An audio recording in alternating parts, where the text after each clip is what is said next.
పర్వతములు తొలగిపోయినను, మెట్టలు తత్తరిల్లినను, నా కృప నిన్ను విడిచిపోదు, సమాధాన విషయమైన నా నిబంధన తొలగిపోదు అని నీ అందు జాలిపడి యెహోవా సెలవిచ్చుచున్నాడు. ఈ వాక్యాన్ని మనం గమనించినట్లయితే దేవుడు ఎవరి విషయమై జాలిపడుచున్నాడు అంటే, మనము యెషయా గ్రంథము 49:13 చూస్తే, శ్రమ నొందిన తన జనుల విషయమై యెహోవా జాలిపడి వారిని ఓదార్చుచున్నాడు అని చూడగలము.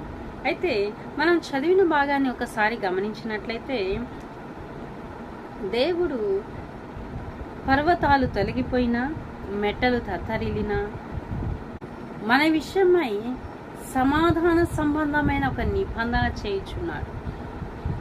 అంటే ఎన్నో సమస్యలు, శోధనలు, ఇరుకులు, ఇబ్బందులు మనల్ని చుట్టుముట్టినప్పుడు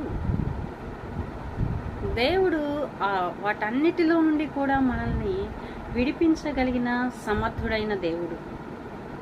దేవుని యందు విశ్వాసం కలిగి ప్రార్థనాపూర్వకంగా ఉన్నప్పుడు దేవుడు తన కృప ద్వారా ఆయన ప్రజలను విడిపించగలుగుతాడు. కృప అనేది ఒక సంధానకర్తగా కనిపిస్తూ ఉంది. ఈ కృపను మనం పోగొట్టుకోకూడదు. కృప మన ఎడల ఉన్నప్పుడు దేవుడు మనల్ని విడిపిస్తాడు. మనల్ని ప్రతి విధమైన దౌష్ట్యంలో పడిపోకుండా ఆయన మనల్ని తొలగిస్తాడు. అందుకే దేవుడు అంటున్నాడు, తన కుమారుల ఎడల జాలి పడినట్లు ఆయన తన యందు భయభక్తులు గలవారి ఎడల జాలి పడును అని కీర్తనాకారుడు 103:16 చెప్పిన రీతిగా దేవుని వాక్యం చెప్పుచున్నది. నీవు దేవుని కుమార్తెగా స్వీకరించబడినప్పుడు దేవుడు నీ యందు జాలిపడే దేవుడిగా కనిపిస్తూ ఉన్నాడు కదా. ఈ రోజుల్లో మన మీద ఎవరైనా జాలిపడేవారు ఉన్నారా? మన కష్టాన్ని చూసి కానీ, మన బాధల్ని చూసి కానీ, మన వేదల్ని చూసి కానీ, మన తట్టు చూచి జాలిపడి, అయ్యో ఈ బిడ్డ శ్రమలో ఉందే, కష్టంలో ఉందే, బాధలో ఉందే అని మన పట్ల జాలిపడేవారు ఉన్నారా ఈ రోజుల్లో? ఒకప్పుడు ఏదైనా బాధ కలిగినప్పుడు, శ్రమ కలిగినప్పుడు మన చుట్టాలో, బంధువులో, మన ఇరుగు పొరుగు వారో, మన తల్లిదండ్రులో ఎవరో ఒకరు మనల్ని చేరతీసి మన దగ్గరకు వచ్చి మరి మన సమస్యను విని మన పట్ల జాలి కలిగిన మాటలు మాట్లాడేవారు. ఏదైనా బాధ కలిగినప్పుడు, వేదన కలిగినప్పుడు, కన్నీరు వచ్చినప్పుడు మరి ఆ కన్నీటిని తుడవడానికి మనకంటూ మన సొంత వారో మరి ఎవరో ఒకళ్ళు ఉండేవారు. కానీ ఈనాడు ఎవరైనా మన స్థితిని చూచి మనను జాలిపడి, అయ్యో ఈమె ఈ స్థితిలో పడి ఉందే అని అడిగేవారు ఉన్నారా? జాలిపడేవారు ఉన్నారా? మన సొంత వారే, మన తల్లిదండ్రులు, మన అన్నదమ్ముళ్ళు పోతే పోని అనేవారే కానీ, అలానే జరగాలి అనేవారే కానీ, అయ్యో బాధపడుతున్నారే అని జాలిపడేవారు ఎవరన్నా ఉన్నారా అంటే ఎవరు లేరండి. ఎవరు మనల్ని చూచి, మన స్థితిని చూచి మన దగ్గరకు వచ్చి మన ఎడల జాలిపడేది ఎవరు కూడా లేరు. అందుకే లూకా సువార్తలో మరి ఒక చక్కని ఉపమానాన్ని యేసుక్రీస్తు చెప్తా ఉన్నారు. ఒక వ్యక్తి దొంగల చేతిలో చిక్కుకొని గాయపరచబడి, కొట్టబడి, కొన ప్రాణంతో విడువబడి ఉన్నట్లుగా చూస్తూ ఉన్నాం. లూకా సువార్త 10:34 మనం చూసినట్లయితే అక్కడ మరి ఈ యొక్క పారబుల్ మనం చూస్తాం, ఈ ఉపమానాన్ని మనం చూస్తాం. దేవుని సన్నిధిలో ఎవరైనా మన పట్ల జాలి పడతారా అంటే అక్కడంట ఒక యాజకుడు ఆ దారిన వెళ్తా ఉన్నాడు. ఆ యాజకుడు చూచి, అయ్యో ఇతను దగ్గరికి వెళ్తే మరి నేను ఎలాగా అని చెప్పి దూరం నుండే చూచి, అయ్యో పాపు అని చెప్పి దూరం నుండే వెళ్ళిపోయినట్లుగా చూస్తూ ఉన్నాం. ఒక పరిసయ్యుడు మరి తన సొంత తెగవాడు, తన సొంత దేశస్థుడు చూశాడు, అయ్యో పాపం ఏదో దెబ్బ తగిలినట్టుంది, ఏదో గాయమైనట్లుంది, ఎవరో దొంగల చేతిలో పడ్డట్టున్నాడు అని చెప్పి దూరం నుంచి చూచి జాలిపడి దూరం నుండి చూచి ప్రక్కగా వెళ్ళిపోయారు. కానీ ఒక సమరయుడు దగ్గరికి వచ్చి జాలిపడి ఆ వ్యక్తి యొక్క గాయములు తుడిచి నూనె రాచి తన యొక్క వాహనం మీద ఎక్కించుకొని ఎక్కడ తీసుకెళ్ళాడండి? పూటకోళ్ళ వాని ఇంటికి తీసుకొని వెళ్ళి అక్కడ జాయిన్ చేసి, ఇదిగో ఈ వ్యక్తి కొరకు శ్రద్ధ తీసుకొని చూడండి, నేను మరలా తిరిగి వచ్చినప్పుడు తనకి కావలసిన వాటిని మీకు ఇస్తాను అని 2 దేనారాలు అక్కడ అప్పచెప్పి వెళ్తున్నట్లుగా చూస్తూ ఉన్నాం. నిజమే, ఆ సమరయుడు ఎవరో కాదు, యేసు క్రీస్తే. ఆయన నీ ఎడల జాలి కలిగిన దేవుడు. నీవు ఏ కులస్తుడువని, ఏ మతస్థుడువని, ఏ డబ్బు కలిగిన వ్యక్తివని, తెల్లవాడివని, నల్లవాడివని ఏది కూడా మన యేసయ్య చూడడు. కానీ ఆయన నీవు పడి ఉన్న స్థితిని చూచి నీ ఎడల జాలిపడి నీ యొద్దకు వచ్చి నీకు సహాయం చేసే దేవుడుగా కనబడతా ఉన్నాడు. కాబట్టి దేవుని సన్నిధిలో దేవుని యొక్క జాలిని మనం పొందుకునే వారిగా ఉండాలి. యెషయా గ్రంథము 55:7 ఈ విధంగా చెప్తా ఉంది, భక్తిహీనులు తమ మార్గములను విడువవలెను, దుష్టులు తమ తలంపులను మానవలెను, వారు యెహోవా వైపు తిరిగిన ఎడల ఆయన వారి యందు జాలిపడును. అవునండి, మన దేవుని వైపు తిరిగితే మన దుష్ట క్రియలను, మన యొక్క పాపపు క్రియలను మనం విడిచిపెట్టిన ఎడల మన ఎడల దేవుడు జాలి పడతాడు.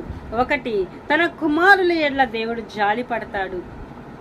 అంతేకాదండి, ఎలాంటి మనుషులైనా సరే వారి ప్రవర్తనను, దుష్ట ప్రవర్తనను, భక్తిహీనతను ఎప్పుడైతే విడిచిపెడతారో దేవుడు వారి ఎడల జాలిపడే దేవుడుగా ఉన్నాడు, వారిని కరుణించే దేవుడుగా కనిపిస్తా ఉన్నాడు మనకి. మరి యోనా గ్రంథములో ఒక మంచి మాట చూస్తాం. నినివే పట్టణమును గురించి దేవుడు పలికిన మాట. దేవుడు ఏమన్నాడంటే, ఈ పట్టణస్థుల దోషము బహుఘోరముగా ఉన్నది, ఆ ప్రజలు బహుదుష్టులు, దుర్మార్గ కార్యములు చేస్తూ ఉన్నారు, దేవునికి వ్యతిరేక కార్యాలు చేస్తూ ఉన్నారు.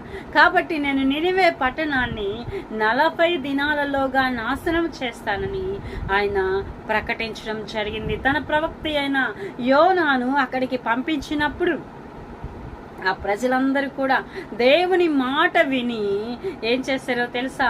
పసి పిల్లలు మొదలుకొని పశువుల వరకు అందరూ కూడా మరి ఆహారాన్ని, నీటిని మానివేసి 3 దినాలు దేవుని సన్నిధిలో ఉపవాసం ఉండి తమ దుర్మార్గ క్రియలను విడిచి, తమ దుష్టత్వాన్ని విడిచి దేవుని సన్నిధిలో కరుణ పొందుకోవడానికి, దేవుని ఎడల దేవుని సన్నిధిలో మరి దేవుని దయను పొందుకోవడానికి ప్రార్థన చేసినప్పుడు దేవుడంట వారిని కరుణించి వారి పట్ల జాలిపడి మరి దేవుడు వారి యొక్క స్థితిని మార్చినట్లుగా మనం చూస్తా ఉన్నాం.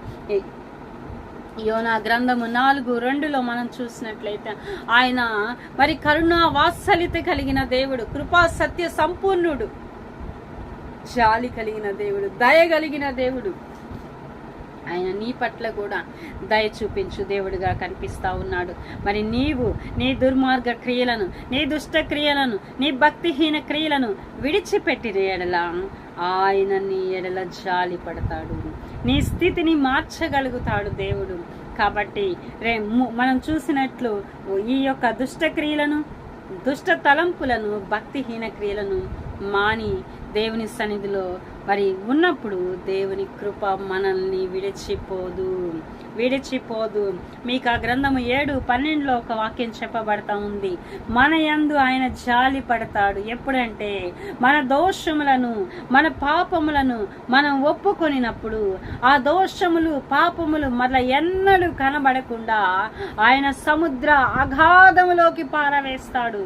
కాబట్టి దేవుని సన్నిధిలో దేవుని దయ పొందుకోవడానికి ఆయన సన్నిధికి రావాలా, దుర్మార్గ క్రియలను విడిచిపెట్టాలా, దుష్ట క్రియలను విడిచిపెట్టాలి.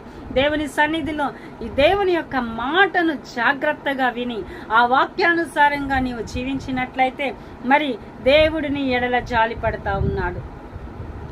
ఇంకొకటి, ఆయన కుమారుల ఎడల దేవుడు జాలి పడతా ఉన్నాడు. శ్రమ నొందిన దేవుని బిడ్డలు దేవునికి ప్రార్థన చేసినప్పుడు దేవుడు జాలి పడతా ఉన్నాడు. దేవుని సన్నిధిలో మరి దేవుని నినివే పట్టణస్థుల గురించి మనం చూసాము. వారి వారి పాపాలని ఒప్పుకొని ఆయన సన్నిధిలో ప్రార్థన చేసినప్పుడు దేవుడు వారి ఎడల జాలిపడి వారిని మరి ఆ యొక్క స్థితి నుంచి, ఆ ప్రళయం నుంచి ఆయన విడిపించినట్టుగా చూస్తా ఉన్నాం. 40 దినాల్లోగా నినివే పట్టణం కాల్చివేయబడుతుంది అని ఆ యొక్క ప్రామిస్ ని దేవుడు వెనక్కి తీసుకొని, ఆ మాటను దేవుడు వెనక్కి తీసుకొని వారి ఎడల దయ చూపించి వారు పశ్చాత్తాపడినప్పుడు దేవుడు ఏం చేశాడు తెలుసా? ఆ యొక్క కీడును తొలగించి వేసినట్లుగా చూస్తా ఉన్నా. నిజమే, నీవు నేను ప్రార్థన చేసినప్పుడు నీ కుటుంబం మీదకి రావాల్సిన కీడుని, నీ గృహంలో నీ బిడ్డల మీదకి రావాల్సిన కీడుని దేవుడు తప్పిస్తాడు. ఇక్కడ దేవుని మాట చెప్తా ఉంది, పర్వతాలు తొలగిపోయినా, మెట్టలు తత్తరిల్లినా నా కృప నిన్ను విడిచిపోదు, సమాధాన విషయమైన నా నిబంధన తొలగిపోదు. దేవుడు సమాధాన విషయంలో ఒక నిబంధన చేస్తా ఉన్నాడు. పర్వతాలు తొలగిన, మెట్టలు తత్తరిల్లిన ఆయన నిన్ను విడిచిపెట్టడు. దేవుని సన్నిధిలో దేవుని బిడ్డగా మార్చబడు, దేవునికి నమ్మకంగా జీవించు. ఆయన నీ ఎడల జాలిపడుచున్నాడు.